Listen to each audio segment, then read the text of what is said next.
Assalamualaikum warahmatullahi wabarakatuh. Terima kasih para peserta pelatihan kadet Puskesmas Padang Lampe. Terima kasih atas kedatangannya.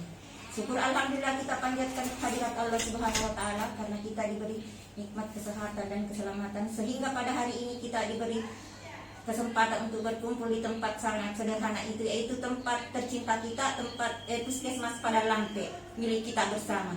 Sebelum kita melangkah ke acara selanjutnya, itu perkenalkan kami, yaitu tim pemateri pengukuran faktor risiko PTM, yaitu saya sendiri Haja Hasmidar, pemateri kedua yaitu Dr. Nur Hikmah, yang ketiga Nur Aini Eskap Nurs. Sebelum materi yang akan dibawakan oleh Dr. Nur Hikmah, beliau adalah dokter Poli Puskesmas Padang Lampe, yaitu materi pengukuran resiko faktor PTM atau penyakit tidak menular, yang dimana hal ini yaitu pengukuran tinggi badan, berat badan, lingkar perut, dan tes pendengaran dan penglihatan. Untuk mempersingkat waktu, saya persilahkan kepada Dr. Nur Hikmah untuk memberikan materinya. Silahkan Bu Dokter. Ya, baiklah, langsung saja kita ke pengukuran faktor risiko PTM. Jadi di sini kita akan membahas dua pokok bahasan. Yang pertama itu deteksi dini obesitas dan deteksi dini gangguan indera. Jadi pada deteksi dini obesitas itu kita akan mempelajari pengukuran berat badan, tinggi badan, dan lingkar perut. Jadi yang pertama kita bahas di sini pengukuran berat badan. Jadi syaratnya itu pengukuran dilakukan dengan menggunakan timbangan mau injak atau digital itu terserah. Yang penting sudah dikalibrasi sebelumnya, sudah dikasih tepat ukurannya. Itu alatnya ditaruh di lantai yang keras dan rata. Angka kalau misalnya yang diinjak atau yang manual itu kita kasih ke angka 0. Kita pastikan betul-betul kalau dia sudah di angka 0. Lalu yang mata pengukur tegak lurus dengan skala yang akan dilihat di timbangan. Jadi cara pengukurannya itu klien berdiri tegak dengan memakai pakaian seminimal mungkin. Tidak ada beban apa-apa di bawah, tas, sendal, atau kalau misalnya ada isinya kantongnya, HP, semua dikasih keluar. Baru hasilnya itu yang membaca hasil itu pengukur. Jadi kliennya itu tetap berdiri tegak lurus saja menghadap ke depan. Nah, jadi yang selanjutnya itu pengukuran tinggi badan. Syaratnya itu dilakukan namanya alatnya mikrotoa yang biasa kita lihat dipakai kalau diukur tinggi badan tak di yang tingginya itu sekitar 2 meter. Yang tetap harus dikalibrasi atau diatur terlebih dahulu supaya nilainya pas.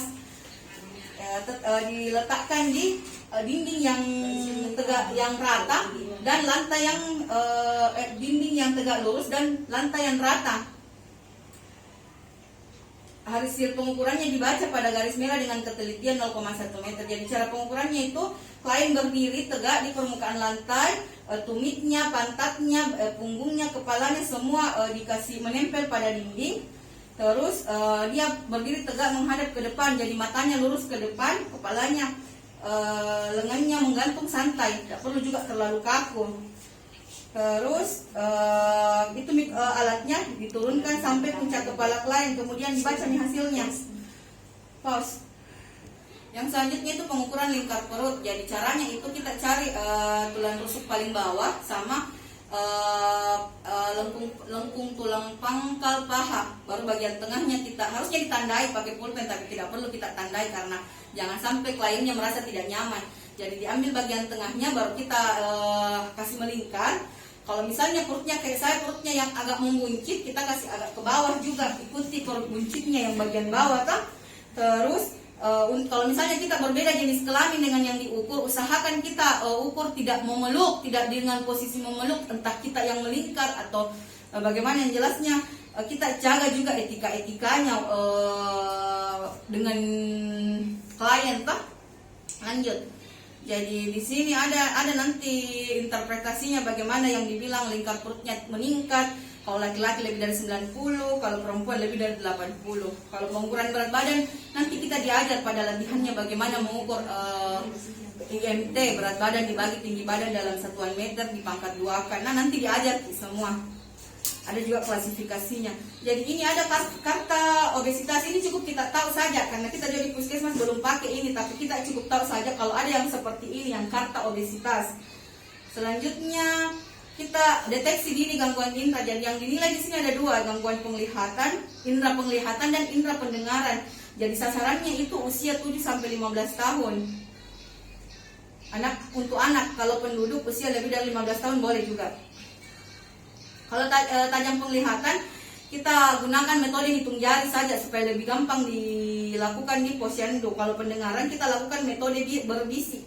Ada juga interpretasinya nanti diajar melihat. Yang pertama kita melihat. Jadi kita ini hitung jarak 6 meter. Caranya kita hitung supaya tidak pakai alat. Kita hitung dengan 20 langkah kaki orang dewasa. Langkah normal, tidak usah terlalu panjang juga langkahnya. Langkah biasa saja itu 20 langkah sama dengan 6 meter. Terus kita pemeriksa dengan yang diperiksa itu berhadapan, jadi jaraknya 6 meter. Jadi kita berada di tempat yang tidak gelap, yang terang.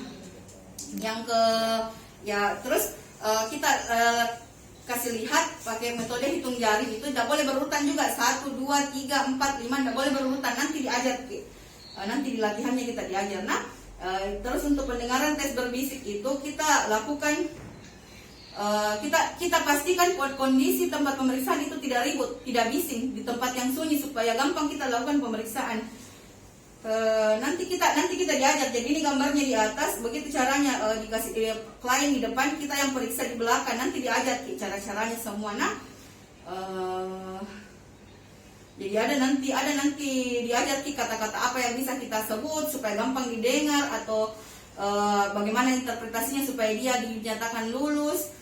Semua pemeriksaan nanti diajar bagaimana interpretasinya, yang mana yang harus kita rujuk ke fasilitas tingkat pertama. Jadi tidak semuanya yang ada masalahnya kita rujuk ke fasilitas tingkat pertama. Bisa ke bidan sama perawat di posyandu dulu, di pustu dulu, atau di bidan yang di desa itu dulu. Nanti diajar. Nah, sekian dari saya serahkan ke teman saya selanjutnya. Assalamualaikum warahmatullahi wabarakatuh. Perkenalkan, saya penyaji materi yang ketiga. Sebenarnya saya ini bukan penyaji materi, tapi saya sebagai penutup ya. Terima kasih atas perhatian yang diberikan oleh pada kader yang telah menyimak materi yang telah diberikan oleh dokter dengan serius. Mudah-mudahan penyajian tadi bisa diterima dengan baik oleh para kader. Yang intinya penyajian yang telah diberikan oleh dokter tadi adalah materi mengenai faktor resiko obesitas dan faktor resiko penglihatan dan pendengaran. Sebentar setelah acara ini kita tutup, kita akan bersama-sama mempraktekkan cara-cara mengukur tinggi badan, berat badan, lingkar perut, tes pendengaran dan tes penglihatan. Bagaimana Ibu para kader? Apakah sudah mengerti dengan materi yang diberikan tadi oleh Ibu dokter? Mengerti. Alhamdulillah, kalau sudah mengerti, sebentar kita akan mempraktekkan bersama-sama, dan selanjutnya kita akan praktekkan di posyandu tempat kita semua. Sebelum kita tutup acara ini, marilah kita berikan aplaus kepada teman kita. Kami bertiga dari Puskesmas Padang Lampe. Mudah-mudahan apa yang kami berikan kepada para kader bisa dimanfaatkan, bisa diterapkan nanti di posyandu. Sekian dan terima kasih. Terima kasih atas perhatiannya semua. Marilah kita tutup acara pelatihan ini dengan mengucapkan Alhamdulillah. Assalamualaikum warahmatullahi wabarakatuh. Waalaikumsalam.